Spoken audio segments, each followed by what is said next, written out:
Dans cette vidéo, je vais vous montrer toutes les choses que vous devez savoir pour apprendre à utiliser l'extension Elementor sur WordPress. Pour cette mini-formation, nous resterons sur la version gratuite de l'extension. Il existe une version pro qui va débloquer beaucoup plus de fonctionnalités, mais pour la plupart des sites web, vous n'avez pas besoin de partir sur la version pro. Toutes les limites, je vais vous montrer comment vous allez pouvoir les surpasser sans mettre la main au portefeuille. Avant de démarrer, n'hésitez pas à vous rendre dans la description de la vidéo. Je vous ai partagé un PDF dans lequel j'ai listé tous les éléments importants à faire avant de créer son site internet, lors de la création et après la mise en ligne. Ce sont vraiment des étapes à n'absolument pas rater si vous souhaitez avoir le site web le plus optimisé possible. Et si vous ne me connaissez pas encore, je suis Kezia et avec mon agence Palm Square, on est expert dans la création et la refonte de sites sur WordPress. Et si jamais vous souhaitez aller plus loin sur la création de sites WordPress, n'hésitez pas aussi à vous rendre dans la description de la vidéo. Je vous ai mis une autre formation gratuite que j'ai faite récemment dans laquelle je vous montre comment installer WordPress sur un hébergement web, le mettre en ligne et optimiser tout un tas de choses. Allez, je vous laisse avec la vidéo. Alors, on va pouvoir démarrer. Donc, la première chose qu'on va faire, tout simplement, c'est de venir installer Elementor. Pour rappel, Elementor sur WordPress, c'est une extension. Donc, on va se rendre dans Extension, on va ajouter notre extension si c'est pas déjà le cas, et c'est celle-ci. Elementor, actuellement, c'est l'extension la plus populaire sur WordPress. Là, on est bloqué à 10 millions d'installations, mais en réalité, on a plus de 17 millions de sites à l'heure actuelle qui utilisent WordPress. Donc vraiment, en termes de ressources, vous aurez de quoi faire sur Internet. Alors, une fois que vous cliquez sur installer et activer l'extension Elementor, vous allez atterrir sur cette page. Ici, Elementor va vous inviter à vous connecter, à vous créer un compte. Pour l'instant, vous n'êtes pas obligé de le faire. On pourra le faire plus tard, ça ne va pas vous bloquer dans l'utilisation de l'extension. Donc, je peux cliquer sur la croix tout en haut à droite pour le fermer. Ensuite, il va nous falloir un thème parce qu'Elementor, c'est une extension. Ce n'est pas un thème sur WordPress. Pour rappel, un thème sur WordPress va vous servir de fondation. C'est grâce au thème que vous allez pouvoir venir modifier votre en-tête, votre pied de page, que vous allez gérer l'apparence de vos pages boutiques, de vos pages blog, etc. Elementor, lui, va uniquement construire les pages de votre site. Donc, tout ce qui va se trouver entre l'en-tête et le pied de page. Donc, sur un site, c'est tout ce qui va commencer à partir de là jusqu'à la dernière section ici, juste au-dessus de la ligne noire. Tout le reste, c'est le thème qui va le gérer. C'est pour ça que quand on est sur la version gratuite d'Elementor, on va parler de constructeur de page, alors que quand on va partir sur la version pro d'Elementor, là on sera plutôt sur un constructeur de thème. Elementor va venir remplacer un peu notre thème. Alors nous, on est sur la version gratuite d'Elementor, on va ajouter un thème. Au niveau des thèmes, l'avantage c'est qu'il y a énormément de thèmes qui sont compatibles avec Elementor. Le plus compatible et le plus populaire, c'est Hello Elementor. Lui, je vais vous le recommander si vous souhaitez créer un site classique, un site vitrine. Par contre, si vous souhaitez sur votre site web ajouter un espace blog ou un espace boutique, là je ne vous recommande pas forcément le thème Hello Elementor. Pourquoi? Parce que vous allez rapidement arriver à ses limites. Vous n'aurez pas la possibilité de modifier l'apparence de votre page blog, l'apparence de vos pages produits, etc. Sans passer bien évidemment sur la version pro d'Elementor. Alors que si vous partez plutôt sur un thème comme Astra, là vous aurez l'apparence du blog qui va être géré par Astra. Pareil pour la partie e-commerce, ça sera beaucoup moins prise de tête. Alors si vous souhaitez en savoir plus sur Astra, j'en parle dans ma formation gratuite dans laquelle j'aborde vraiment de A à Z comment créer un site sur WordPress. Pareil, je vous mets le lien en description. Donc nous, on va pas s'embêter avec une partie blog ni une partie produit. On va venir choisir le thème Hello Elementor. On va cliquer sur installer. Une fois que le thème est installé, on peut cliquer sur activer. Donc là, une fois qu'on a installé notre thème et notre extension Elementor, on peut commencer à modifier nos pages. Ici, au niveau de votre back-office, vous allez avoir 3 nouveaux éléments qui apparaissent, Elementor, modèle et ici Hello. Ne vous inquiétez pas, on verra tout ça à la fin de la vidéo. Là, pour le moment, on peut directement basculer sur nos pages. On peut cliquer sur page et venir ajouter une nouvelle page. Ici, on a atterri directement sur l'éditeur classique de WordPress, l'éditeur Gutenberg ou l'éditeur de blocs. Nous, pour venir basculer directement sur Elementor, on peut cliquer sur le bouton bleu ici, modifier avec Elementor. On attend quelques secondes que l'éditeur charge et on atterrit sur Elementor. Souvent, quand vous arrivez pour la première fois sur Elementor, vous allez avoir un pop-up qui va s'afficher comme celui-ci. Vous pouvez le fermer. Souvent, ils vont vous parler des nouveautés d'Elementor. Pendant que j'y pense, si jamais vous n'avez pas encore d'hébergement web pour votre site WordPress, je vous recommande fortement l'hébergeur Hostinger. C'est vraiment l'un des meilleurs hébergeurs du marché pour des sites WordPress. C'est celui qui a le meilleur rapport qualité prix que j'utilise personnellement pour mon agence et pour mes clients et que je peux que vous recommander. Et si vous souhaitez profiter de réductions supplémentaires, vous pouvez cliquer sur mon lien qui se trouve en description afin de pouvoir bénéficier d'une promotion jusqu'à moins 80% sur votre abonnement chez Hostinger. Nous voilà arrivés sur l'interface d'Elementor qui est séparée en différentes parties. Ici, sur la gauche, je vais retrouver tous les widgets que je vais pouvoir venir glisser et déposer pour pouvoir créer ma page en direct. Ici, sur la droite, j'ai un petit pop-up qui s'affiche, qui est le pop-up de structure. Il va m'aider au fur et à mesure de la création de mon site à savoir où sont positionnés mes éléments et à mieux me retrouver. Pour l'instant, on peut le fermer. On va le réouvrir tout à l'heure. Tout en haut à droite, je vais retrouver un bouton pour pouvoir enregistrer ma page, mes modifications ou même publier tout ce que j'ai fait. Ici, on va voir un icône d'œil afin de pouvoir prévisualiser toutes nos modifications. On y viendra tout à l'heure. Ici, on va avoir la possibilité de changer la vue d'Elementor, de travailler notre page à la fois sur PC, tablette et sur téléphone. Au niveau de la roue crantée, tout en haut de votre site, vous allez pouvoir accéder aux réglages de votre page. Au niveau des réglages de la page, vous pouvez venir modifier le titre de cette page. Moi, par exemple, je vais l'appeler accueil. Ici, je peux changer l'état de ma page. Je peux la mettre en brouillon, attente de relecture, privé ou publié. Là, j'ai la possibilité de rédiger un extrait pour ma page. Personnellement, c'est pas forcément obligatoire. Ici, je vais avoir la possibilité de venir mettre une image mise en avant. L'image mise en avant, c'est une petite image qui va venir illustrer votre page d'accueil ou n'importe quelle page que vous faites sur votre site WordPress. Et cette image pourra apparaître à la fois dans les moteurs de recherche comme Google ou même des fois quand vous partagez votre page d'accueil sur différents réseaux sociaux ou dans des chats. Pour vous montrer un exemple, ici c'est un site d'un concurrent, il a son titre, sa description qui s'affiche et juste à droite, il a son image mise en avant. C'est l'image qu'il a lui configurée sur son site. Juste en dessous de l'image, ici, je vais avoir la possibilité de changer l'ordre de ma page, l'ordre dans lequel elle va s'afficher dans mon back-office, c'est-à-dire juste ici dans mon onglet page. En dessous, j'ai la possibilité d'autoriser ou non les commentaires. Je vous conseille de laisser désactiver. Et là, on peut venir masquer le titre. Ici, souvent, on a un titre qui s'affiche automatiquement. On peut venir le masquer. Et enfin, je peux venir changer le modèle de ma page. Quand on est par défaut, automatiquement, notre page va s'adapter au thème qu'on a installé. Dans mon cas, vu que je suis parti sur le thème Hello Elementor, j'ai vraiment une mise en page qui est ultra basique. Par contre, si j'utilise un thème qui est un peu moins compatible avec Elementor, là, ça risque de poser des problèmes. Je peux avoir des éléments qui m'empêchent de correctement afficher ma page. Donc, ce que je vous recommande de faire, c'est au lieu de vous mettre par défaut, de cliquer sur Elementor pleine largeur. Comme ça, vous êtes sûr que l'apparence de votre page est gérée par Elementor. Par contre, si vous vous mettez en Canva Elementor, vous allez pouvoir créer une page sans en-tête et sans pied de page. C'est pratique dans le cas où vous souhaitez créer des landing pages ou des pages d'atterrissage en français. Ce sont des pages qui vont être optimisées pour pouvoir convertir beaucoup plus de visiteurs en clients. Et dans ce genre de cas, on va souvent masquer l'en-tête et le pied de page de notre site. Si jamais c'est un sujet qui vous intéresse, en description, je vais aussi vous mettre une vidéo dans laquelle je vous montre comment créer sur Elementor une landing page. Ensuite, tout en haut à gauche, là, je vais pouvoir venir cliquer sur structure pour réouvrir le petit pop-up ici qui va nous aider tout au long de la modification de notre site. Et si jamais je veux retourner sur la page où je retrouve tous mes widgets, je peux cliquer sur le bouton plus qui se trouve juste là. On aura l'occasion de revenir sur les différents éléments, dont certains réglages que je n'ai pas encore abordés. Alors, comment fonctionne l'éditeur Elementor? Vraiment, c'est ultra simple. Vous pouvez ici à gauche attraper un widget, vous cliquez avec votre souris et vous le glissez au niveau des pointillés juste ici et vous relâchez. Des fois, le coup de main, c'est tout bête, mais il peut être compliqué à apprendre. J'ai énormément de personnes qui ont eu du mal. C'est tout à fait normal. Si vous glissez votre titre pas au niveau des pointillés, par exemple ici, il ne va rien se passer, alors que là, parfait, mon titre se glisse. Pareil,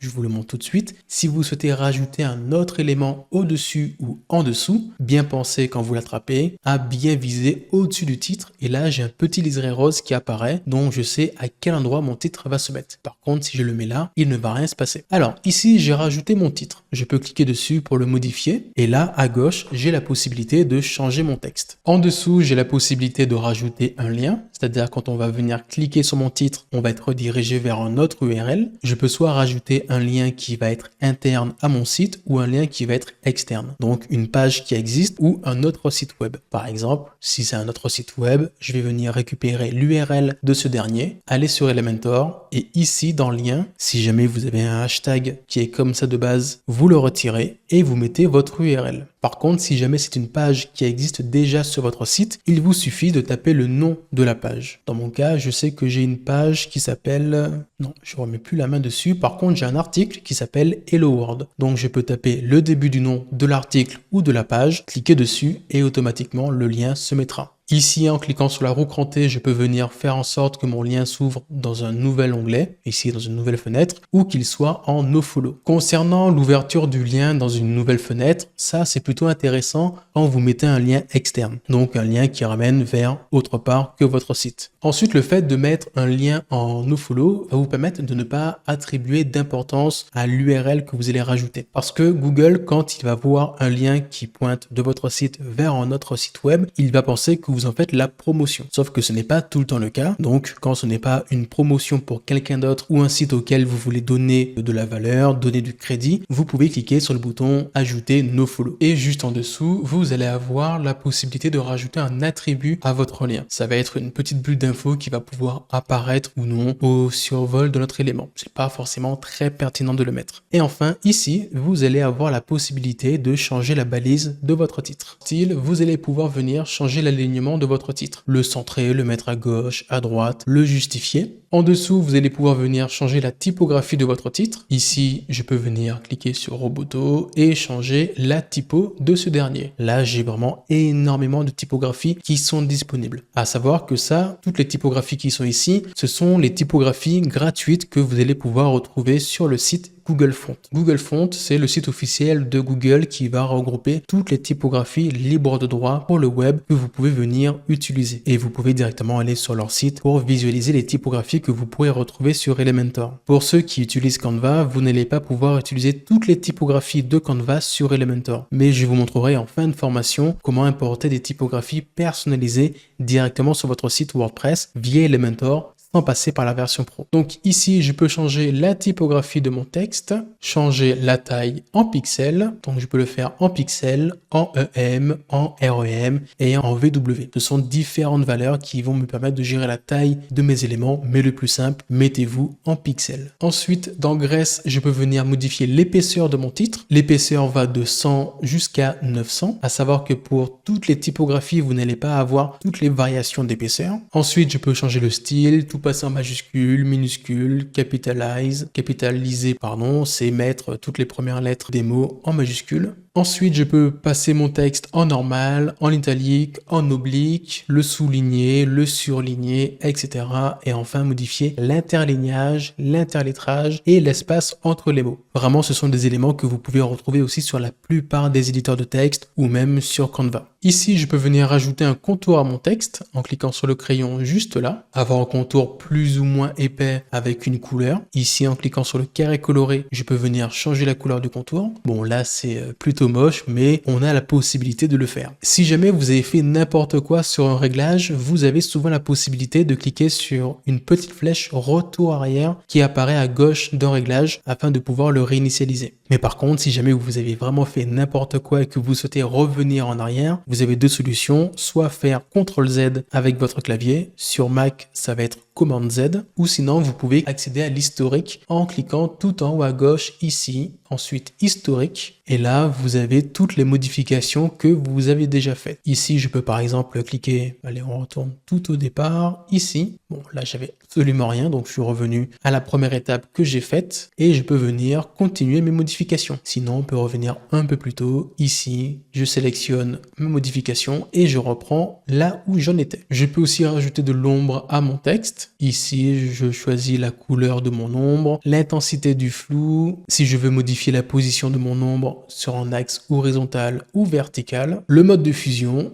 et la couleur de mon texte à l'état normal. Donc là, à l'état classique, mon texte il est bleu, je peux le passer en noir, en vert, en rouge, soit en mettant de la roue crantée qui est juste là, ou sinon en venant rentrer le code de ma couleur juste là. Et aussi, je peux venir changer la couleur de mon texte au survol. Donc pour rappel, pour prévisualiser un élément, votre page, vous pouvez cliquer sur l'icône d'œil tout en haut à droite. Et vous atterrissez donc sur votre page telle qu'elle apparaît auprès de vos visiteurs. Et dans mon cas, je vais recliquer sur la roue crantée et me remettre en Elementor pleine largeur juste ici. Sur chacun de nos éléments, au niveau des réglages qu'on aura dessus, on aura toujours 3 onglets, un onglet contenu, un onglet style et un onglet avancé. Concernant l'onglet avancé, on y reviendra tout à l'heure. Alors, au niveau des autres widgets basiques, on va avoir le widget éditeur de texte, là donc qui nous permet de rajouter un simple texte comme ceci. Pareil, je peux venir le modifier juste là. Et dans style, pareil que mon titre, je peux venir changer l'alignement, la typographie, donc la taille, la police, la graisse, l'épaisseur, donc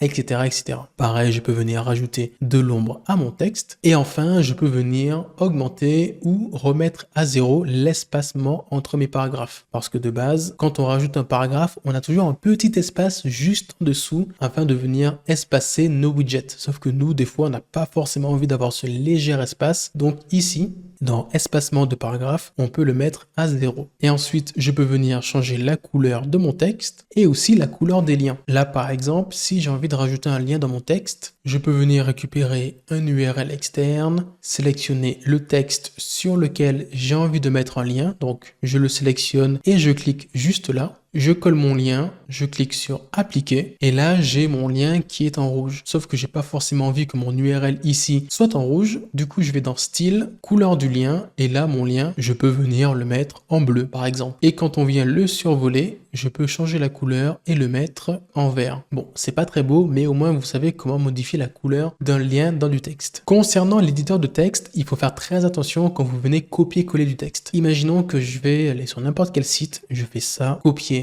et ensuite coller. Et je me dis, tiens, j'ai envie de modifier la couleur. Sauf que là, problème, je passe mon texte en rouge, mais ça reste gris, ça reste bleu. J'arrive pas à modifier la taille de tous mes éléments. Il y a un souci. Le souci vient du fait qu'en copiant-collant juste du texte, vous avez aussi copié-collé du code HTML. Si vous allez dans l'onglet code juste là, de base on est dans visuel, ici vous allez remarquer que vous avez énormément de code qui s'est ramené avec votre texte. Sauf que vous ne voulez pas de tout ça, donc ça vous empêche de venir correctement modifier votre texte. C'est pour ça, quand vous copiez-collez du texte d'un autre site, ou même des fois de documents Word ou autre, pensez bien à ne pas le coller dans visuel. Donc ici, on retire tout, mais plutôt à le coller dans code. Comme ça, vous êtes sûr que tous vos éléments sont réinitialisés. Et donc là, je peux aller dans style, changer la couleur de mon texte et tout va bien. Bon, à part ça qui s'est mis sous la forme de lien. Ensuite, on retourne dans les widgets, on va retrouver le widget bouton qui, comme son nom l'indique, nous permet de rajouter un bouton sur notre page. Ici, dans texte, je peux venir changer le texte de mon bouton, par exemple, prendre rendez-vous. Et là, je peux venir,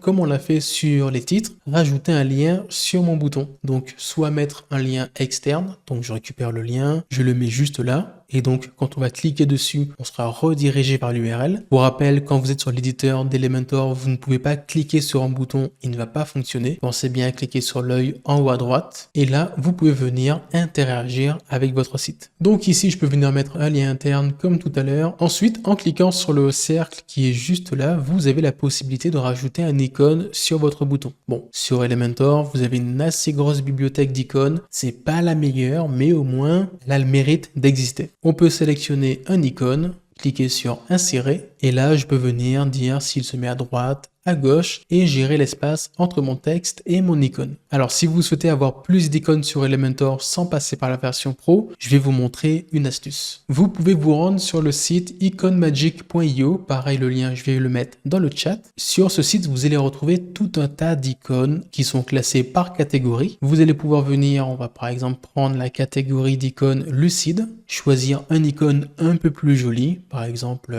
celui-ci. Cliquez sur le bouton télécharger, choisir le format SVG, qui est le format parfait pour les icônes. Allez sur Elementor, cliquez sur téléverser un SVG, activez le téléversement d'SVG, glissez ici l'icône que vous venez de télécharger et ensuite vous pouvez venir l'insérer. Et là, vous avez la possibilité donc d'avoir une meilleure icône sur votre site. Et enfin, ici, vous avez ID du bouton. Là, c'est pour rajouter en HTML, on peut venir rajouter ce qu'on appelle des ID. C'est un peu comme si vous veniez nommer donner un nom à votre élément pour après venir le personnaliser avec du code sur mesure. Dans notre cas, on ne va pas le faire, mais si par la suite vous avez des bases en CSS, vous aurez la possibilité de venir donner un ID à votre bouton et l'appeler en code. Si vous ne savez pas coder, ne vous inquiétez pas, vous n'aurez pas besoin de mettre la main dessus. Et ensuite, dans l'onglet style, on va pouvoir venir changer différents éléments comme la position du bouton, à droite, à gauche, au centre. Je peux venir l'étirer et je peux aussi venir changer la typographie, rajouter de l'ombre à mon texte et aussi modifier la couleur de mon bouton. Là, je peux venir changer la couleur du texte, la couleur de l'arrière-plan, soit en dégradé, soit une couleur normale.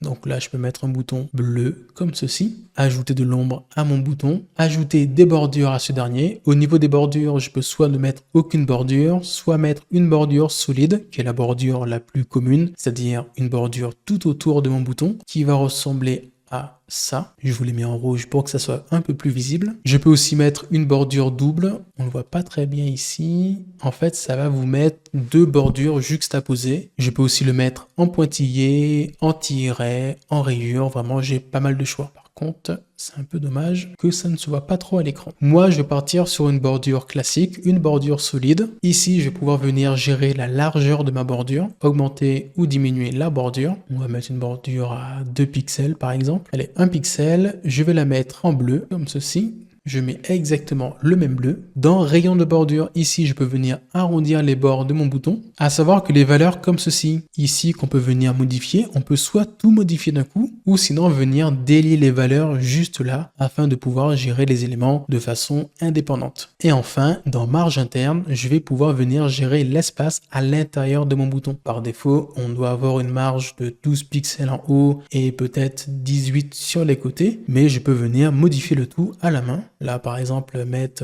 allez, 12 pixels en haut, à droite 24 pixels, en bas 12 pixels et à gauche 24. Pareil, je peux aussi venir avoir plus d'espace en bas, moins d'espace en haut et vraiment faire ce que je souhaite. Et je peux aussi venir changer la couleur de mon bouton au survol. C'est quelque chose qui est très fortement recommandé parce que les boutons vont être tout le temps cliquables. Donc il faut faire en sorte que quand on passe la souris dessus, inconsciemment, on sache qu'on peut cliquer dessus en mettant une animation. Pour ce faire, ici dans le style du bouton, on peut cliquer sur au survol. Et donc au survol, je peux avoir un texte qui va avoir une couleur différente, un arrière-plan aussi différent, comme ceci. Et pareil pour la couleur de ma bordure. Bon, là vraiment j'ai fait n'importe quoi, mais en temps normal, sur un bouton classique comme ceci, au survol, on pourrait plutôt avoir un texte bleu, un arrière-plan du bouton qui serait transparent comme ceci, et une bordure qui aurait le même bleu, afin de faire un survol de bouton plutôt classique. Et si je le souhaite, je peux aussi rajouter une animation au survol. Donc, quand je survole mon élément, je peux faire en sorte qu'il ait une autre animation. Bon, les animations sur Elementor, vous allez voir, il y en a pas mal, mais par contre, il faut éviter d'en abuser pour avoir un site qui fait un peu trop kitsch. Alors, si on continue avec le widget, on va avoir un widget espaceur qui nous permet de rajouter, comme son nom l'indique, un espace entre deux éléments. Vraiment, c'est un widget qui a juste vocation à faire ça, mais pour venir rajouter de l'espace entre plusieurs éléments, on ne va pas trop passer par lui, on le fera d'une autre façon, je vais vous le montrer juste après. Ensuite, on peut venir rajouter des icônes avec le widget icône comme ceci. Là, pareil, je peux venir utiliser les icônes qui sont disponibles sur Elementor ou sinon téléverser un SVG comme je l'ai fait tout à l'heure. Et pareil, j'ai tout le temps un onglet style et dans ce dernier, je peux venir changer l'alignement, la couleur à l'état normal ou la couleur au survol. Parce que sur mes icônes, j'ai aussi la possibilité de rajouter un lien. Et aussi dans Vue, je peux venir faire en sorte que mon icône soit arrondi, encadré, en cercle ou en carré. Ensuite, le widget image va me permettre de rajouter une image directement sur ma page, une image que je peux venir soit récupérer dans ma médiathèque ou sinon je peux directement venir la téléverser ici. Donc, on va venir choisir une image. On la sélectionne et elle apparaît juste là. Ici, je peux venir changer la résolution de mon image. Ça n'aura aucun impact sur la taille réelle de l'image. C'est vraiment sur la résolution. Donc, par défaut, vous pouvez la laisser en large ou sinon la mettre en entière afin d'avoir 100% de la résolution de votre image. Vous pouvez venir rajouter une légende, soit afficher la légende qui est par défaut renseignée sur votre image ou venir en mettre une personnalisée. La légende, c'est le petit texte qui pourra apparaître sous votre image pour venir la sourcer dans le cas où c'est un graphique, c'est une infographie ou autre, ou mettre les crédits de l'image. Vraiment, c'est pas un élément qui est obligatoire, mais vous pouvez le faire. Et vous pouvez aussi rajouter un lien sur votre image. Soit ça m'ouvre mon image, ou sinon je peux faire en sorte que ça redirige vers un URL personnalisé. Donc un lien vers mon site web ou vers un autre site. Et dans Style, c'est ici que je vais venir modifier l'apparence de mon image. Je peux venir changer son alignement, sa largeur. Donc ici, la largeur, je peux le mettre en pourcentage ou même en pixels. Le fait de mettre en pourcentage, votre image va s'adapter à la taille max qu'elle va avoir. Donc là, la taille maximum que mon image peut prendre, c'est au niveau de mon liseré rose qui est tout autour. Par contre, l'inconvénient, c'est que si j'ai deux images qui font de base deux tailles totalement différentes, je vais vous montrer que ces images, je viens les mettre côte à côte. Là, j'ai beau en avoir une à 85 et l'autre aussi à 85, mes images ne vont pas du tout faire la même taille. Donc pour ce faire, je vous conseille plutôt de vous mettre en pixels. Donc là, si mes deux images, je les mets à 500 pixels, elles vont toutes les deux faire exactement la même largeur. Et pareil, pour la hauteur, ici, je peux venir modifier la hauteur d'une image, cliquer sur adaptation de l'objet et me mettre en couverture afin que mon image ne soit pas déformée. Et pareil pour elle qui de base était que en horizontal, je peux faire en sorte qu'elle fasse 500 pixels de hauteur. On était à 324 et la mettre en couvrir. Comme ça, mon image n'est plus que horizontale, elle est un peu plus carrée, mais elle n'est pas déformée. Vous avez aussi la possibilité pour gagner plus de temps quand vous venez créer votre site et modifier vos widgets. C'est soit de venir copier-coller simplement votre widget, donc vous pouvez faire un clic droit dessus, dupliquer, copier, coller, mais vous pouvez aussi venir copier et coller le style. Là, je prends un widget image classique, je fais un clic droit sur celle-ci, copier. Là, je fais coller le style et j'ai exactement le même style qui s'est appliqué. Juste le contenu va changer. Là, ne vous inquiétez pas, j'ai aligné deux images l'une à côté de l'autre alors que depuis tout à l'heure, tous les éléments se mettent de haut en bas. Ne vous inquiétez pas, ça on va le voir juste après. Ensuite, sur mes images, je peux venir déplacer ce qui apparaît au niveau de mon image. Là, par exemple, de base, vu qu'elle était pas de ce format, automatiquement, elle a été rognée. Donc ici, je peux venir déplacer l'endroit où est centrée mon image. Je peux venir gérer l'opacité à l'état normal, l'opacité au survol, ajouter un filtre CSS, ça me permet par exemple de flouter mon image, de baisser, augmenter la luminosité, changer les contrastes, etc. Hop, on remet à l'état normal. Et aussi, petite astuce, pour remettre certains éléments à l'état normal, vous pouvez aussi venir, au lieu de vous embêter à retrouver la bonne valeur, sélectionner la valeur et l'effacer. Comme ça réinitialise votre élément. Ou sinon, pour tout réinitialiser sans passer par l'historique, vous pouvez faire clic droit et réinitialiser le style. Et enfin, votre image, vous pouvez lui donner une bordure, soit une bordure solide, double, pointillée comme on l'a fait avec les boutons, ou sinon vous pouvez venir arrondir les bords de votre image. Pareil, soit en liant les valeurs ou soit en les déliant. Ensuite, pour les vidéos, vous pouvez venir récupérer le widget vidéo, le glisser là où vous souhaitez, afin de faire afficher une vidéo directement sur votre site. Que ce soit une vidéo qui soit sur YouTube, Vimeo, Dailymotion, VideoPress ou directement une vidéo que vous avez importée dans votre médiathèque. Dans la plupart des cas, on va plutôt utiliser une vidéo qui va être hébergée sur YouTube. Donc là, au niveau de la source, je me mets sur YouTube, je vais récupérer une vidéo, je récupère le lien, je le mets juste là. Et maintenant, on peut venir lire la vidéo directement sur mon site. J'ai quelques réglages pour afficher une légende, lancer la vidéo automatiquement, en muet, afficher ou cacher certains éléments. Et pareil, imaginons que j'ai pas envie d'avoir ma miniature qui s'affiche par défaut, parce qu'elle peut ne pas forcément être en accord avec la direction artistique de mon site. Je peux cliquer sur superposition de l'image, afin de venir mettre une image personnalisée par-dessus ma vidéo. Et donc là, je peux venir mettre cette image, la sélectionner, et quand on va cliquer dessus, ça va lancer ma vraie vidéo qui est sur YouTube, sans avoir la miniature qui a été paramétrée sur YouTube. Et pareil, l'icône, bon là il apparaît pas, mais l'icône du bouton play, vous pouvez venir le modifier. Dans le cas où c'est une vidéo verticale ou horizontale, donc là, on laisse par défaut en 16/9. Par contre, si c'est une vidéo format portrait, comme un TikTok ou un short, vous pouvez vous mettre en 9/16. Et enfin, dans superposition d'images, là vous avez accès au réglage de votre image, l'image qui se met par-dessus votre vidéo si jamais vous l'avez configuré juste là. Ensuite, je peux venir rajouter un séparateur, donc c'est une ligne de séparation que je vais pouvoir venir mettre vraiment là où je le souhaite. Cette ligne, je peux venir augmenter, diminuer la largeur, l'aligner à gauche, à droite, rajouter un texte au milieu, un icône et changer le style. Épaissir ma ligne de séparation, modifier la couleur, l'écart entre les éléments, etc. Pareil, si jamais j'ai un texte ou un icône, je peux venir le modifier. Et enfin, pour finir, avec les widgets basiques qu'on voit vraiment en vrac pour l'instant, on a le widget Google Maps qui vous permet d'afficher une carte Google directement sur votre site. Il vous suffit de taper votre adresse, par exemple 15 rue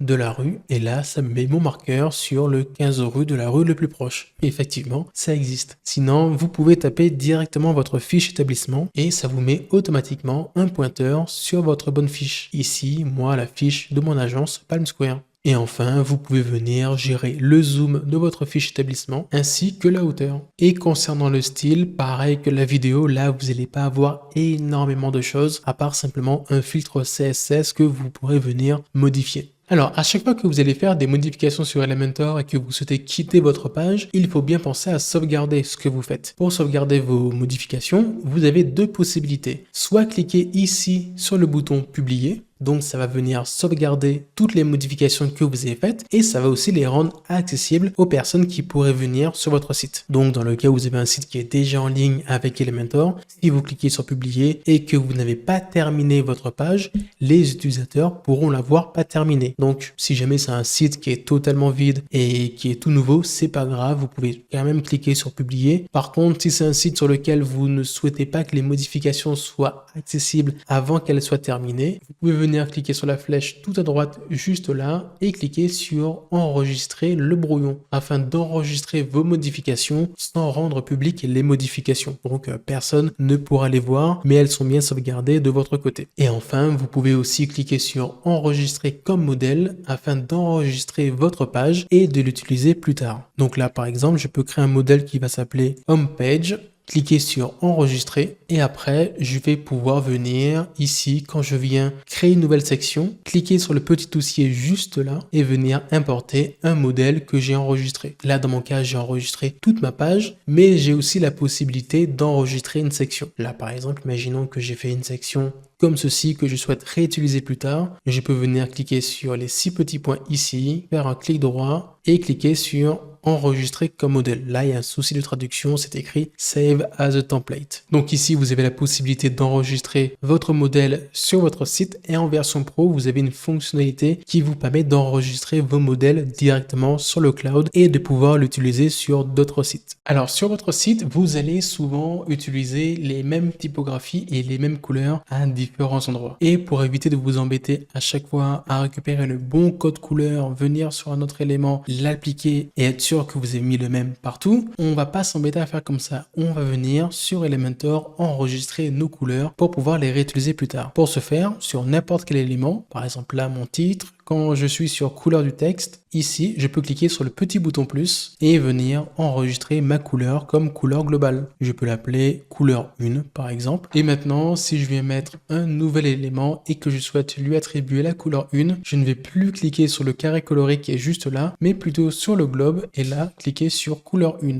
Et c'est pareil pour la typographie. Là, j'ai créé un style de typographie. Je peux venir cliquer sur le bouton plus, l'enregistrer, lui donner comme titre 1 par exemple, le créer. Et là, mon nouveau titre, je peux venir cliquer sur le globe et ensuite cliquer sur titre 1. Comme ça, je suis sûr que c'est exactement la même couleur ainsi que la même typographie. Et si par exemple, je souhaite modifier tous mes titres 1, je peux venir cliquer sur le globe ici, ensuite sur ma roue crantée. Dans titre 1, je clique sur le crayon et là, j'ai la possibilité, imaginons j'ai envie de passer tout au pins en moyen, je fais enregistrer, je clique sur retour à l'éditeur et là, tous les endroits, mon style titre 1, la typographie a changé. Et c'est pareil pour la couleur. Je peux cliquer sur le globe, sur la roue crantée juste là, changer ma couleur. On va passer sur du bleu, bleu-violet, enregistrer, retour à l'éditeur. Et là, toutes mes couleurs se sont changées. Ça me permet vraiment de mieux gérer mes couleurs, mes typographies et ça m'évite de perdre du temps. Imaginons que je souhaite changer toutes les couleurs de mon site. Si je les ai enregistrées au préalable, je pourrais plus facilement les modifier. Et pareil, avoir une meilleure harmonie sur tous les éléments de mon site web. Parce que là, par exemple, on est sur une page d'accueil, donc c'est simple. Mais demain, quand vous allez avoir plus de pages, ça va être beaucoup plus complexe si les couleurs ne sont pas enregistrées. Alors pour l'instant, on a mis les éléments vraiment l'un au-dessus de l'autre, mais c'est pas vraiment efficace comme ceci. Pour mieux gérer vos pages et créer quelque chose qui ressemble à un vrai site, on ne va pas faire comme ça. Hop, je peux venir supprimer tous mes éléments. On va venir créer des containers. Les containers, qu'est-ce que c'est? Ça va être des sections dans lesquelles vous allez pouvoir avoir différents éléments pour pouvoir les juxtaposer verticalement ou horizontalement. Je vais vous montrer. On va cliquer sur le bouton plus juste là. On va choisir la mise en page Flexbox. Tout à l'heure, on va voir à quoi ressemble la grille. On choisit Flexbox. Ensuite, on peut choisir la direction et notre type de structure. Soit une structure simple avec tous les éléments qui se mettent de haut en bas, de gauche à droite, ou avec plusieurs colonnes. On va prendre celui-ci par exemple. Là, à gauche, je peux venir mettre un titre, je peux venir mettre un texte et un bouton. Et sur la droite, je peux venir mettre une image comme ceci. Et là, je commence à avoir une section qui ressemble à quelque chose. Même si on n'utilise que des widgets basiques, c'est majoritairement avec des widgets basiques et des containers que vous allez venir créer votre site Elementor. Au niveau de mon container, là, si j'ouvre mon onglet structure, on va mieux se rendre compte. J'ai un premier conteneur juste là qui vient englober tous mes éléments et à l'intérieur, je vais avoir deux colonnes, une colonne à gauche et une colonne à droite. Dans la colonne de gauche, j'ai mon titre, mon texte et mon bouton. Là, si je sélectionne ma colonne de gauche, ici sur mon écran, encore à gauche, je vais pouvoir gérer différentes choses. Par exemple, la largeur de ma section, la hauteur minimum de ma section, parce que par défaut, souvent je fais l'amalgame entre section et container, mais c'est à peu près la même chose. Bon, c'est la même chose, pardon.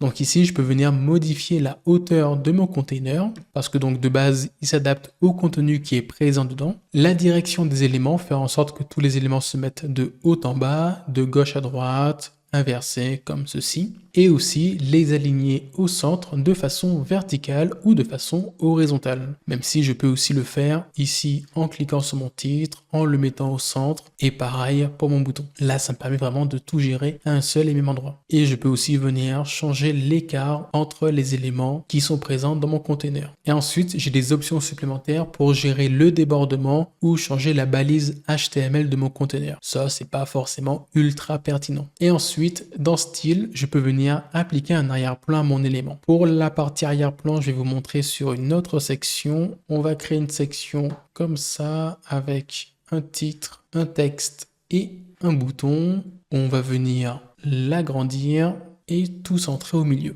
Donc, je vais dans Style et au niveau du style, je peux appliquer différents styles à mon container. Soit une couleur, donc je clique sur le pinceau qui est juste là, je choisis une couleur, là ça me met mon arrière-plan, mais je peux aussi choisir une image en arrière-plan. Là par exemple, je peux prendre celle-ci, la sélectionner, là ça me met donc une image en arrière-plan de ma section, et je peux venir changer la position de l'image, changer la taille. Donc là, si je mets couverture, ça va faire en sorte que mon image couvre l'intégralité de ma section. Ça évite que j'ai mon image qui se répète. Imaginons que j'ai choisi une image un peu trop petite. Comme ça, elle va venir se répéter verticalement ou horizontalement. Alors que si je fais couverture, elle va couvrir l'intégralité de ma section. Même si, idéalement, je vous recommande d'avoir une image de base avec une meilleure résolution. Par exemple, là, j'ai une image qui fait 2500 pixels de largeur. C'est parfait pour une image qui va prendre l'arrière-plan de ma section. On est sur une bonne résolution. Comme ça, mon image n'est pas floue. Ensuite, dans répéter, je peux aussi faire en sorte que mon image se répète ou non. Bon, souvent, on va préférer qu'elle ne se répète pas. Dans position, je vais pouvoir changer la position de mon image. Et dans fichier joint, je vais pouvoir créer un effet de défilement. Je vais vous montrer. Donc, si je mets défilement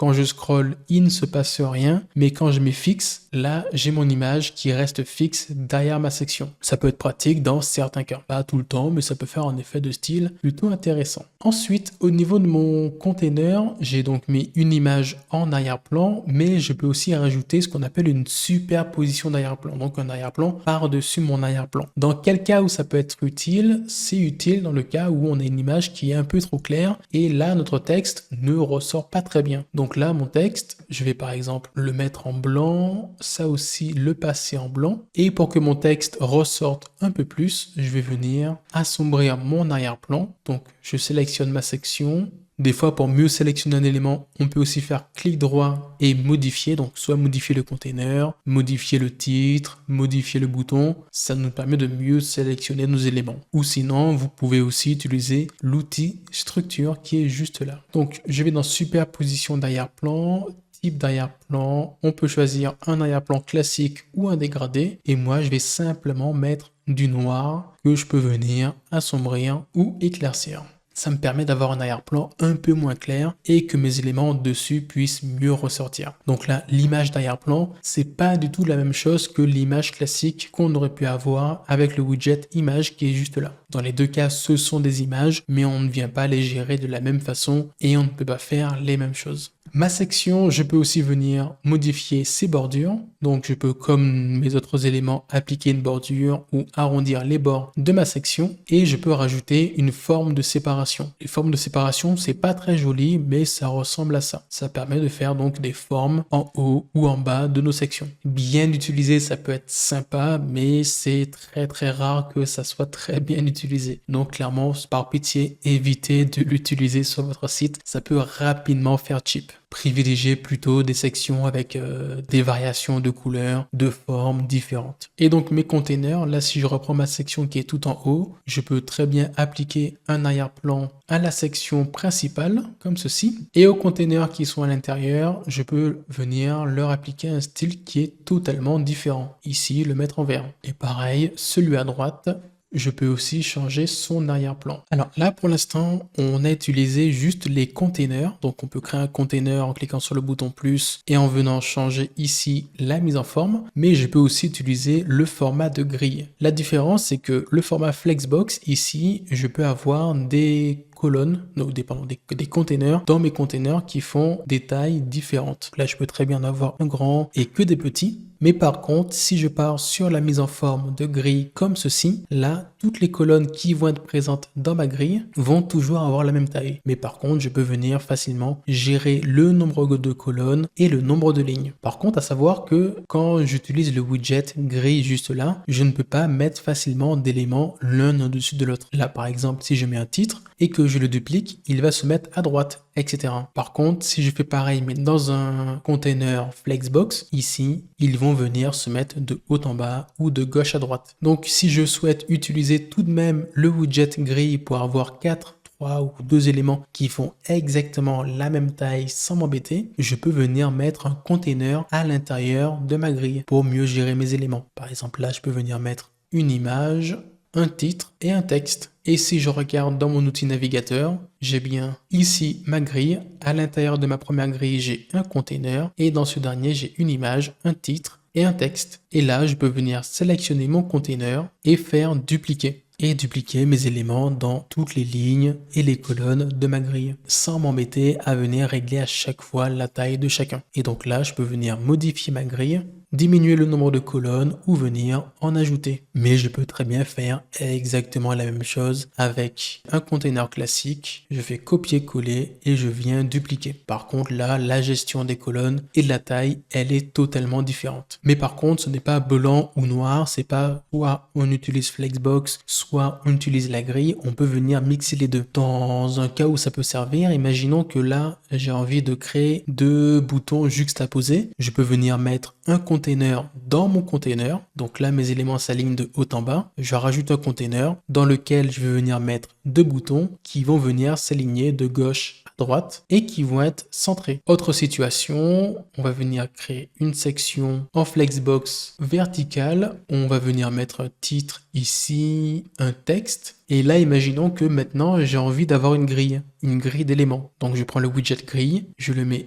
juste ici. Et à l'intérieur des grilles, je peux rajouter des containers. Donc, si je dézoome un peu, on a un container où les éléments se mettent de haut en bas, titre, texte, et en dessous, ici, toujours dans le container, j'ai une grille avec mes éléments. J'aurais très bien pu faire ici une section Flexbox, mettre mes éléments, créer une nouvelle section et faire une grille, mais c'est un peu embêtant. Pourquoi? Parce que là, on a deux sections qui ne vont pas pouvoir être liées entre elles, et donc si j'ai envie de mettre un arrière-plan aux deux, il faut que je mette un arrière-plan ici, un arrière-plan là, et c'est un peu complexe. Et pareil, au niveau du code, ça fait quelque chose qui est pas très propre. Donc clairement, il vaut mieux imbriquer des éléments les uns dans les autres pour éviter des tracas et pour mieux gérer votre structure. Ok, là on a vu énormément de widgets, en tout cas les widgets basiques, comment fonctionne la mise en page en container ou en grille. Sauf qu'il y a encore des éléments qu'on n'a pas encore vus, c'est que sur chacun des éléments qui sont sur Elementor, on a toujours un widget ici avancé. Je vais vous montrer exactement à quoi servent tous les éléments et dans quel cas les utiliser. Alors, si on commence par le premier réglage ici dans avancé, on va pouvoir venir gérer deux éléments très importants qu'on va souvent venir modifier. C'est la marge et la marge interne.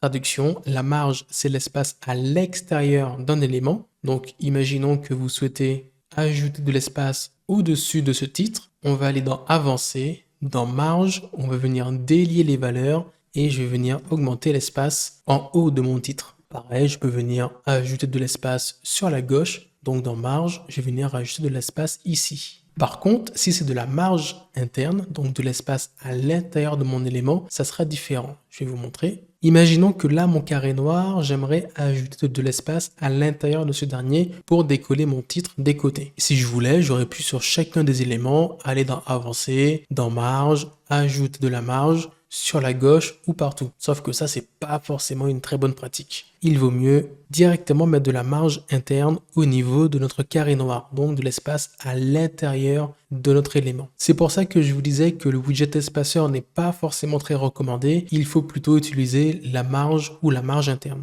Ensuite, ici dans le réglage auto-alignement, je peux venir forcer l'alignement de certains éléments. Je peux très bien le faire dans Style, mais je peux aussi ici dans Avancer, aligner mon texte, ici mon titre, à gauche, au centre ou à droite, ou sinon l'étirer. Je peux aussi venir modifier l'ordre. Bon, là, ça se voit pas. Je vais changer le texte. Hop, test. Je vais dans Avancer et là, je peux inverser l'ordre de mes éléments. Même si je peux aussi le faire à la main, mais c'est aussi possible de le faire directement dans la partie réglage avancé. Ensuite, je peux aussi venir modifier la taille de mon élément, juste là, et la position. Alors là, dans position, je peux soit mettre mon élément en position absolue, ça veut dire que là, je peux venir le déplacer vraiment où je le souhaite. Là, je mets mon texte ici, je peux faire pareil avec un icône, je rajoute un icône, je vais dans Avancer, je me mets dans position absolue, et là, je peux le mettre où je le souhaite. Vraiment, ça me permet de déplacer mes éléments comme je le veux. Par contre, c'est bien avec des éléments d'illustration, mais si c'est pour venir structurer votre site, je ne vous recommande pas de le faire, car quand on va basculer sur la version téléphone, ça va ressembler à absolument n'importe quoi et vous aurez du mal à optimiser la version portable de votre site. Mais en tout cas, sachez que vous pouvez le faire. Sinon, l'autre type de position, c'est la position épinglée, où là, en fait, votre élément va être épinglé à l'écran et il va vous suivre tout au long du défilement. Là, par exemple, j'ai perdu mon icône, il est juste là. Je peux le mettre en bas à droite. Et là, quand je scrolle sur ma page, il reste tout le temps positionné au même endroit. Ensuite, j'ai le paramètre index Z qui va me permettre de venir gérer quelles couches sont positionnées mes éléments. Je vais vous montrer. Là, imaginons que ici, mon élément en noir, je vais faire en sorte qu'il soit sur l'index numéro 2. Donc, sur la couche numéro 2. Là, mon icône, on va toujours dans Avancer. Si je le mets à la couche numéro 1, donc juste en dessous de 2, si je le passe dessus, il va passer derrière. Donc, vu que mon icône a une valeur inférieure à mon carré noir, il passe en dessous. Par contre, si j'augmente la valeur, je le mets à 3, là, l'index Z est supérieur, donc mon icône va passer par-dessus. Ça peut être pratique dans le cas où vous souhaitez, imaginons prendre ici la section noire, mettre de la marge négative, afin de le faire passer par-dessus un autre élément, ou sinon de le faire passer par-dessous en mettant un index inférieur, donc là 0, et au-dessus, ici 10. par exemple. Le paramètre ID CSS et classe CSS sont utiles simplement si vous faites du code personnalisé derrière. Si jamais vous savez créer du code en HTML ou en CSS, vous pouvez venir ici rajouter un ID ou une classe. C'est un peu technique, mais c'est possible. Ensuite, vous avez le paramètre effet de mouvement pour venir ajouter des animations à vos éléments. Par exemple, en version gratuite, je peux rajouter des animations d'entrée, c'est-à-dire qu'au chargement de ma page, ma section peut avoir une animation où elle apparaît doucement, elle apparaît sur le côté, en bas, à droite, etc. On peut faire des choses plutôt sympathiques et encore une fois, il ne faut pas trop en abuser. On peut aussi venir régler la durée de l'animation et aussi le délai de cette dernière. Dans transformer, je vais pouvoir, ça je vais le faire ici sur le bouton, dans transformer, je vais pouvoir venir, décaler mon élément, le faire se tourner sur lui-même, le décaler à droite, à gauche. C'est un peu comme le paramètre position absolue, mais en un peu différent. Bon, pareil, c'est à utiliser avec parcimonie, mais on peut venir transformer comme on le souhaite notre élément. Ensuite, j'ai le réglage arrière-plan. Je vous ai montré qu'on peut venir mettre un arrière-plan à un container en allant dans style, mais certains éléments comme la plupart des widgets, vous ne pouvez pas ajouter d'arrière-plan dans style. Mais par contre, vous pouvez le faire en allant dans avancé. Là, par exemple, dans avancé, je peux aller sur arrière-plan et rajouter un arrière-plan à mon titre, comme j'aurais pu le faire si jamais c'était une simple section. Pareil, mon titre, je peux venir rajouter de la marge interne comme ceci. Toujours dans avancé, je peux venir lui ajouter des bordures et arrondir ses bords et même rajouter une ombre de boîte. Ensuite, j'ai le paramètre masque. Ça, il sera plutôt efficace sur les images. Ici, je peux venir rajouter une image comme ça, par exemple, aller dans Avancer et venir lui appliquer un masque. C'est donc venir appliquer une forme par-dessus mon image pour que mon image, ici dans mon cas, soit arrondie. Sinon, je peux venir mettre différentes formes ou en mettre une personnalisée. Ensuite, je peux venir ajuster la taille ou la position de mon masque. Ici, l'onglet Responsive, on va le voir juste après, mais il va vous permettre de cacher votre élément sur téléphone, tablette ou PC. Et enfin, les onglets Attributs et CSS personnalisés sont disponibles uniquement en version pro sur Elementor. Par contre, si vous souhaitez tout de même utiliser du CSS sur votre site et donc sur Elementor, vous pouvez le mettre à la racine de votre site directement en passant par le code dans les fichiers sources de WordPress ou plus simplement en le mettant sur votre thème. Donc si on va sur Apparence, Personnaliser, CSS additionnel, vous pouvez venir rajouter votre CSS ici. Le CSS, pour rappel, c'est un langage de programmation qui sert à modifier à la main le style de certains éléments et qui vous permet d'aller un peu plus loin que ce que Elementor peut proposer. Bon, clairement, c'est vraiment recommandé pour des personnes qui savent coder. Mais aujourd'hui, et même pour n'importe quel site que vous souhaiteriez faire par la suite, vous aurez rarement besoin de savoir coder. En tout cas, si vous passez par Elementor. Donc voilà pour tous les réglages avancés. Donc ce qu'il faut retenir, c'est que certains réglages sont efficaces sur certains widgets, pas sur tous, mais qu'importe là où vous êtes, vous aurez toujours la possibilité d'accéder aux réglages avancés. Imaginons que vous souhaitez mettre un widget vidéo. Dans le cas où l'onglet avancé est efficace, c'est que vous allez pouvoir, ce que vous ne pouvez pas faire dans l'onglet style, c'est venir arrondir les bords de votre vidéo, comme ceci. Donc des fois, les réglages que vous avez dans avancé pourraient être des réglages qu'on pourrait avoir dans style. Donc si jamais vous ne trouvez pas votre bonheur dans style, n'hésitez pas à faire un tour dans l'onglet avancé. Ok, alors pour l'instant, on a travaillé uniquement sur la version desktop, la version PC de notre site, mais on n'a pas encore attaqué la version téléphone. Je vais vous montrer maintenant comment venir optimiser les versions téléphone de vos sections. À savoir que sur Elementor, on ne va pas faire une page pour téléphone et une page pour PC. Non, ce sera exactement la même page, les mêmes sections, mais qu'on va venir adapter pour chacun des supports. Vraiment, c'est quelque chose qu'il ne faut pas négliger parce qu'aujourd'hui, la plupart de vos visiteurs viendront depuis un smartphone. Des fois, c'est même plus que 50%. Donc, il faut faire en sorte que le site soit aussi bien pour eux sur téléphone que pour d'autres personnes sur PC. Alors là, on a une section qui est, on peut dire, normale sur PC. Par contre, si je bascule sur téléphone en cliquant juste là, je me rends compte que ma section ressemble à absolument rien. Donc, je vais pouvoir venir l'optimiser pour que sur téléphone, ça soit nickel. Des fois, sur certains réglages, vous allez avoir un petit icône de téléphone qui va apparaître à côté. Là, par exemple, au niveau de marge interne, j'ai un icône de téléphone. Ça veut dire que ce paramètre, si je le modifie en étant sur téléphone, il n'y a que la version téléphone qui va être impactée. Donc là, j'ai réduit à 24 pixels la marge interne sur téléphone. Sur PC, elle est toujours de 64. Pareil, ici, mon titre, je vais venir légèrement le réduire pour qu'il soit plus lisible sur téléphone. Donc pareil, j'ai encore un icône de téléphone. Par contre, si je modifie l'épaisseur ou le style juste là, vu que je n'ai pas d'icône de téléphone, ça va impacter la version téléphone et la version PC. Je peux aussi venir changer l'ordre de mes éléments. Là, on va faire en sorte que nos boutons soient pas l'un à côté de l'autre, mais l'un en dessous de l'autre. Et je veux aussi que mes boutons soient étirés sur téléphone pour faciliter le clic. Et enfin, là, mon image, je peux même venir retirer mon image. Des fois, sur téléphone, c'est pas forcément pertinent d'afficher trop d'éléments. Donc, je peux venir cliquer sur mon image, aller dans Avancer, Responsive et masquer mon image quand je suis sur téléphone. Donc, sur téléphone, mon site ressemble à ça et sur PC, il va ressembler à ça. Souvent, l'objectif, quand on travaille une section sur téléphone, c'est de venir faire une section un peu plus simple que celle qu'on a sur PC. Vu qu'on a moins d'espace, on va mettre moins d'éléments inutiles et vraiment se consacrer aux éléments les plus importants. Donc, dans mon cas, retirer une image, agrandir mes boutons ou réduire l'espace à l'intérieur ou à l'extérieur de certains éléments. Alors, pour vous montrer un cas concret avec une section qu'on a fait pour un de nos clients, là, c'est la version PC de la section avec donc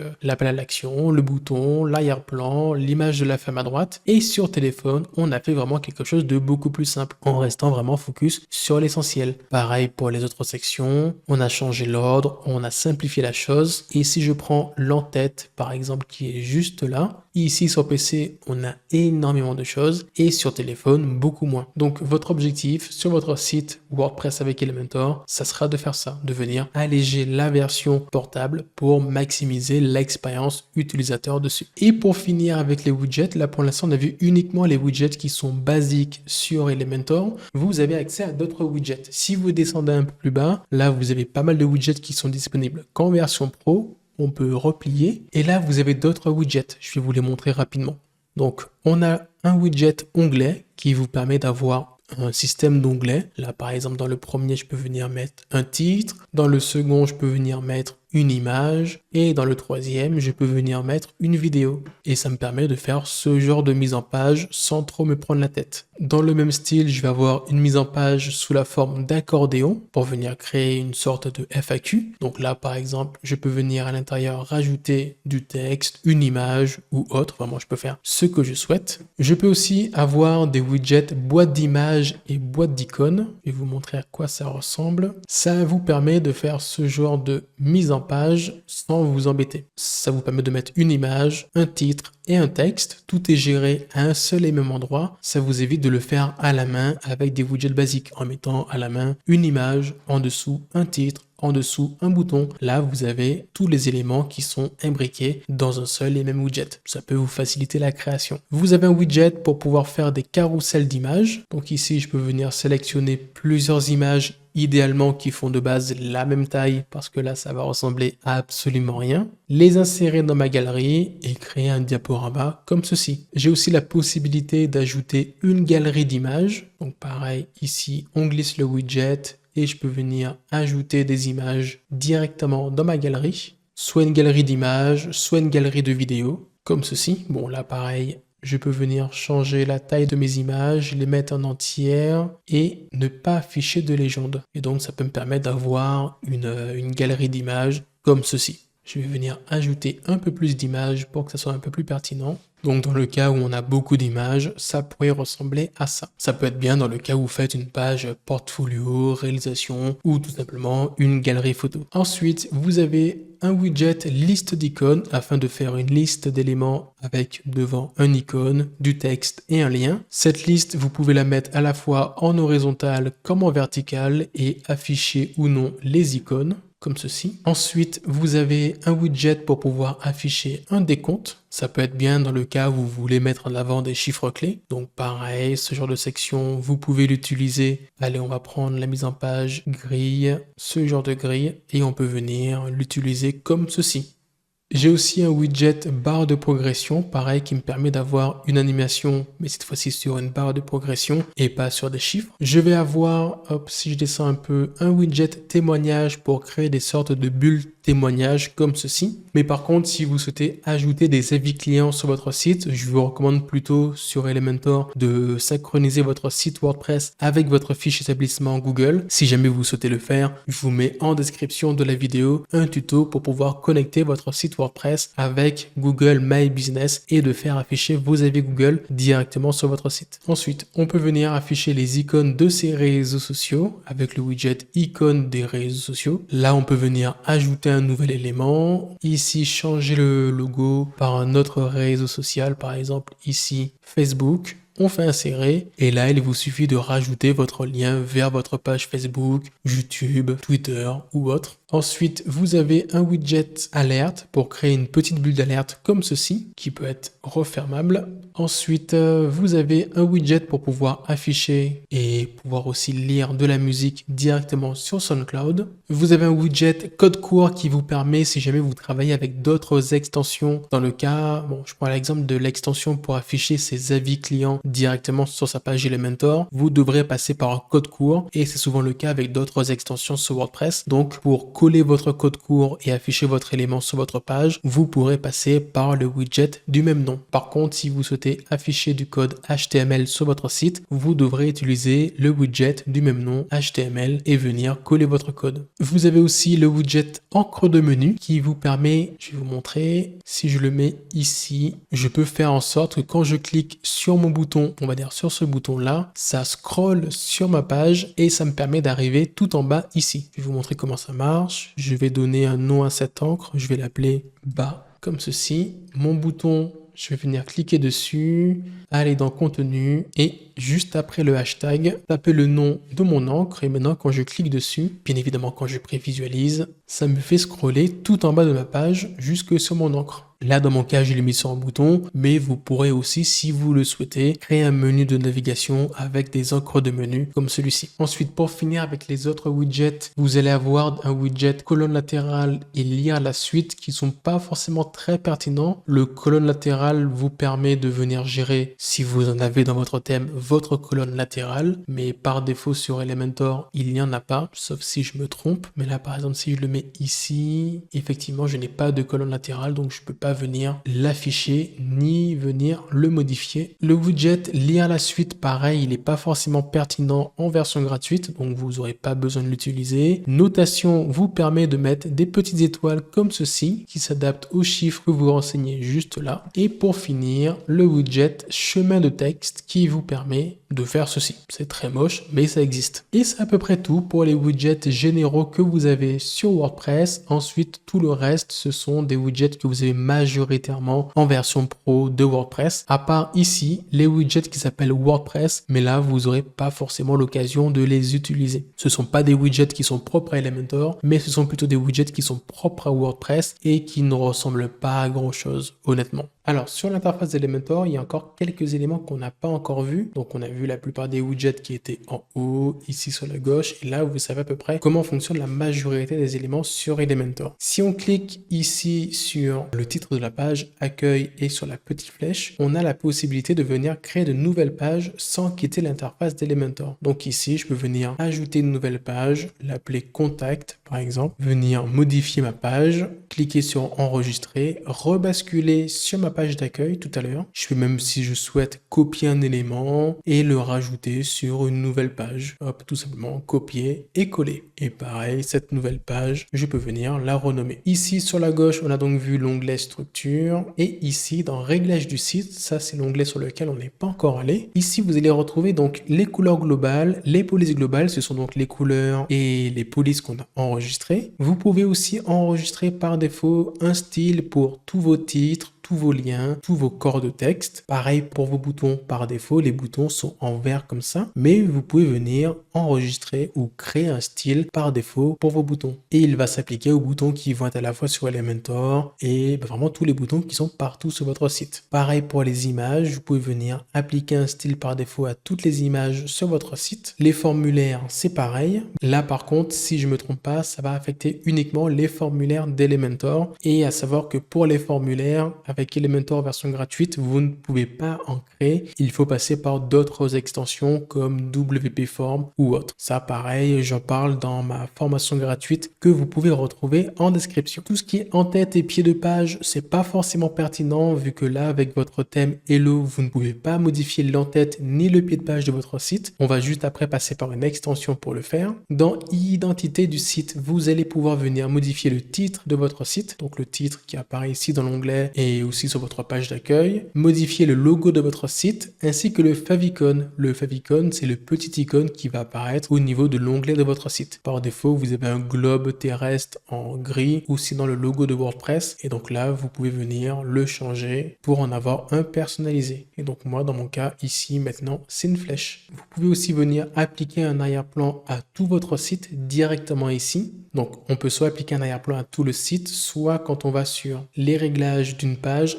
dans style, appliquer un style d'arrière-plan uniquement à cette page. Même si c'est pas forcément quelque chose que je peux vous recommander, mais on peut le faire. Dans mise en page, je peux venir appliquer une largeur de contenu, une marge interne, un écart par défaut pour toutes les pages de mon site. Et enfin, je peux venir changer l'apparence du visionneur. Le visionneur, pour rappel, c'est quand on va venir cliquer sur une image. Je vais vous montrer. Ici, mon image, je vais dans lien. Je mets le lien sur le fichier média. Et quand je clique dessus, ça m'ouvre ce qu'on appelle un visionneur. Et ça, le visionneur, je peux venir le modifier directement ici. Je peux aussi appliquer, ah non, ça c'est disponible qu'en version pro, un effet de transition et pareil pour le CSS personnalisé. Ça, je suis obligé de passer par la version pro de WordPress pour le faire ou directement via mon thème. Et enfin, là, si je clique tout en haut sur l'icône de Elementor, je peux soit quitter ma page pour venir vers le dashboard de WordPress ou sinon accéder à tous les raccourcis clavier qui sont disponibles sur Elementor. Et enfin, pour vous aider, si jamais vous avez un bug, un souci ou autre, vous avez ici une petite bulle d'aide qui vous ramène sur la documentation officielle d'Elementor. Et vous pouvez venir la traduire et même contacter le support en cas de besoin. Mais clairement, pour la plupart des bugs que vous pouvez rencontrer sur WordPress et sur Elementor, donc vous tapez votre problème sur Internet, même vous le donnez à ChatGPT, ça sera beaucoup plus simple que de passer par le support client, vu que la plupart des problèmes que vous pouvez rencontrer à l'heure actuelle, la majorité des personnes ont pu le résoudre. Et juste avant d'aller contacter le support ou d'aller chercher la solution sur Internet, si vous souhaitez régler vraiment 80% des bugs que vous pourrez rencontrer sur Elementor, je vais vous montrer la manipulation à suivre. Vous cliquez sur l'icône d'Elementor ici pour retourner sur WordPress. Pensez bien à sauvegarder.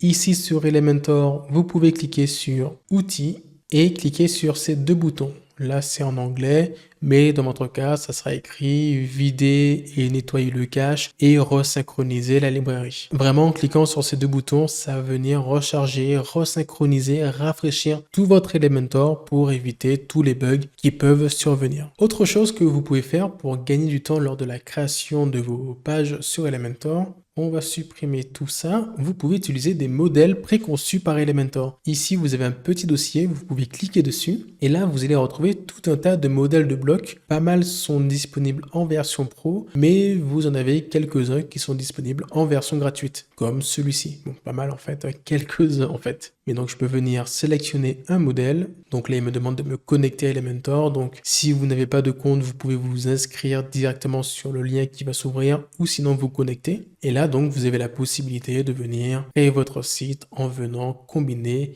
les différents modules gratuits qui sont proposés par Elementor. Bon, là, il n'y en a pas énormément. Donc, je vais vous montrer comment en rajouter un peu plus. Et là, on peut cliquer sur publier. Donc, pour rajouter plus de modèles prêts à l'emploi sur Elementor et en même temps venir modifier l'entête de votre site ainsi que le pied de page, on va passer par une autre extension pour le faire. Parce que comme je vous ai dit au tout départ, sur Elementor en version gratuite, on ne peut pas modifier l'entête et le pied de page. On va devoir passer par une autre extension pour le faire et cette autre extension s'appelle Elementskit. C'est une extension qui va venir vous rajouter plus de fonctionnalités à Elementor. On la retrouve normalement ici, dont la fonctionnalité de pouvoir venir créer une en-tête ainsi qu'un pied de page. Donc, on clique sur Installer maintenant. Et enfin, on peut venir l'activer. Une fois que l'extension Elementskit est activée, on peut cliquer dessus. Pour la configuration, on va rester sur la configuration basique. On fait Next Step. En fait, là, vous allez pouvoir sélectionner ou non les éléments que vous voulez que Elementskit vous rajoute sur Elementor. En vrai, si vous le souhaitez, vous pouvez même vous mettre en avancé pour activer la plupart des éléments. À savoir que plus vous avez d'éléments, plus vous risquez d'alourdir Elementor, donc d'avoir un site qui peut être un peu plus loin à charger. Donc, vous pouvez tout activer pour tout tester si vous le souhaitez. Je vais vous montrer après rapidement où ça se trouve, mais après, vous pourrez désactiver les éléments qui ne vous sont pas utiles. On fait Next Step, Next Step, Next, Next, Next et Save. Parfait. Maintenant, pour créer notre en-tête, on peut aller sur Header et Footer. On peut aussi, au préalable, créer notre menu de navigation. Donc, je vais aller sur Apparence, Menu. Ici, je donne un nom à mon menu et je viens rajouter toutes les pages à l'intérieur de ce dernier. Bon, dans mon cas, j'ai que 2 pages. Je retourne sur Elementskit, donc Header et Footer, ajouter un nouveau template. Ici, je vais créer un header, donc je l'appelle juste Header. C'est un header. Il s'affiche sur tout le site. Je l'active et je viens modifier le contenu. L'avantage avec Elementskit, c'est qu'en plus de me donner la possibilité de venir modifier mon en-tête et mon pied de page, j'ai accès à tout un tas de nouveaux modèles, dont des modèles d'en-tête. Donc là, par exemple, je peux sélectionner ici Header.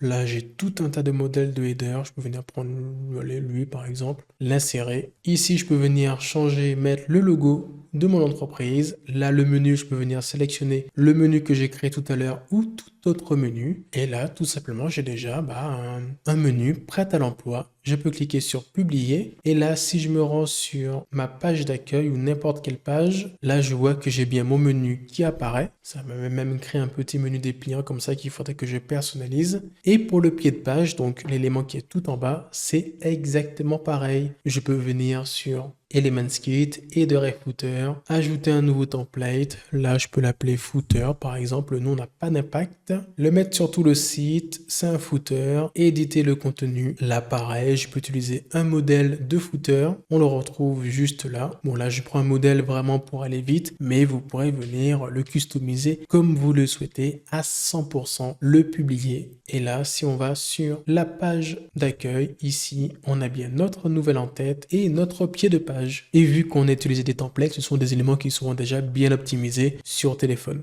L'autre avantage d'être parti sur l'extension Elementskit, qu'on retrouve juste là, c'est que maintenant, on a beaucoup plus de widgets qui sont disponibles. Je vais vous montrer. Ici, si je descends un peu dans la colonne latérale, en dessous des widgets pro, on a les widgets d'Elementskit. Et là, vous avez tout un tas de nouveaux widgets qui se sont rajoutés que vous pouvez venir utiliser pour encore plus personnaliser votre site. Et pour gagner du temps, vous avez énormément de modèles de pages à l'emploi que vous pouvez venir sélectionner et modifier à votre guise. Que ce soit des templates de pages, il y a même des templates de sites complets. Bon là, il n'y en a qu'une seule page. Et même tout un tas de modèles de sections totalement gratuits qui vous permet de construire votre site beaucoup plus rapidement sans trop vous prendre la tête. C'est l'un des très gros avantages d'Elementor. Et enfin, pour finaliser, on va faire un tour dans les onglets qu'Elementor nous a rajoutés suite à l'installation de l'extension. Normalement, vous n'aurez pas besoin de trop fouiller dans ces éléments, mais je vous fais juste un rapide tour du propriétaire. Donc ici sur l'onglet Elementor Accueil, vous allez avoir des raccourcis sur des widgets d'Elementor, des widgets complémentaires que vous pouvez venir ajouter à votre site, des nouvelles fonctionnalités, un raccourci pour accéder aux modifications du logo, des couleurs par défaut, des typographies par défaut, etc.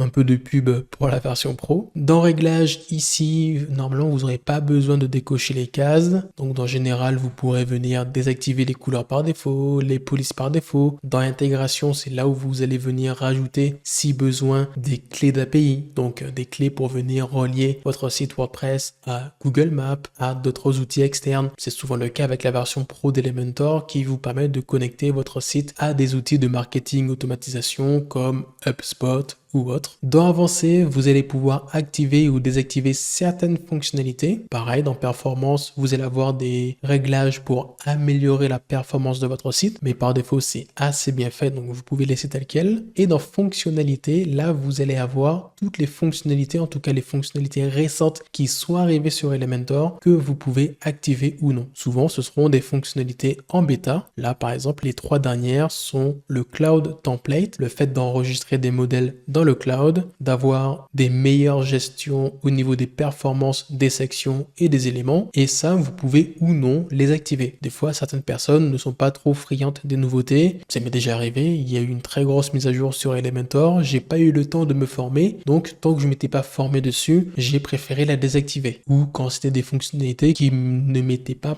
forcément utiles. Mais sinon dans la plupart des cas c'est activé par défaut. Et ici en fonction de quand vous regardez la formation, actuellement on est sur la version 3 d'Elementor, mais il est en train de se préparer la version 4 d'Elementor qui va être beaucoup plus complète. Toute la partie gestion du style va être totalement différente et ici vous avez la possibilité de la tester en avant-première. Là on est en 2025, normalement c'est une fonctionnalité qui arrivera officiellement pour toutes les versions d'Elementor, je pense à la fin de l'année ou début 2026. Donc dans tous les cas je referai une formation beaucoup plus complète sur le sujet. Ensuite, dans gestion des rôles, je peux venir faire en sorte que certains rôles sur WordPress peuvent ou non modifier certaines choses sur Elementor. Ensuite, dans gestion des éléments, là, je peux venir supprimer ou en tout cas désactiver les éléments dont je me sers pas. Donc là, par exemple, je peux faire en sorte que les accordéons, je n'ai aucun, je le retire. Comme ça me permet d'avoir un site beaucoup plus léger et un éditeur qui charge plus rapidement. Ensuite, dans outils, c'est là où je vous ai dit tout à l'heure que vous pouvez cliquer sur ces 2 boutons pour solutionner la plupart des problèmes que vous avez sur votre site WordPress. Dans remplacement d'URL, ici, vous pouvez venir modifier des liens qui peuvent être présents sur votre site. Imaginons que vous êtes passé de old.monsite.com à new.monsite.com. Vous pouvez effectuer les modifications d'URL juste là. Ça, c'est souvent dans le cas d'une refonte ou si jamais vous avez mis votre site web sur un serveur de pré-production avec un URL différent. Dans contrôle de version, ici, vous pouvez venir modifier la version de WordPress pour rétrograder sur une ancienne version. Donc faites attention à ne pas trop le faire parce que personnellement je préfère être toujours à jour sur Elementor. Des fois ça peut être bien de le faire si vous avez une extension qui n'a pas encore été mise à jour avec la dernière version d'Elementor ou que tout bêtement la dernière mise à jour a causé un bug sur votre site et vous pouvez activer le fait de tester en avant-première toutes les nouveautés d'Elementor. Et ensuite ici dans mode maintenance, vous pouvez créer une page maintenance pour votre site WordPress sans passer par une autre extension. Donc là, je peux cliquer sur mode maintenance et créer une page que seules les personnes qui ne sont pas connectées pourront voir. Maintenance, modifier avec Elementor. Donc ici, pour ma page maintenance, je peux me mettre en Elementor Canva. L'idée, c'est juste que si une personne tombe sur mon URL, elle est juste à l'écran d'afficher un message maintenance du site, désolé, revenez plus tard. Donc là, je peux venir publier ma page maintenance. Donc quand une personne voudra arriver sur le site, elle verra uniquement ça. Et moi, en arrière-plan, je pourrais venir continuer mes modifications sur Elementor sans que personne puisse voir mon site qui n'est pas encore terminé. Donc là, dans mode maintenance, on sélectionne maintenance et on sélectionne le modèle qu'on a créé. Et on peut faire enregistrer. Et pour être sûr que le mode maintenance est bien activé, ne vous inquiétez pas, vous avez un gros bouton rouge qui apparaît ici, sur lequel vous pouvez cliquer pour venir modifier le modèle ou le retirer. Et ensuite, dans importer et exporter un kit,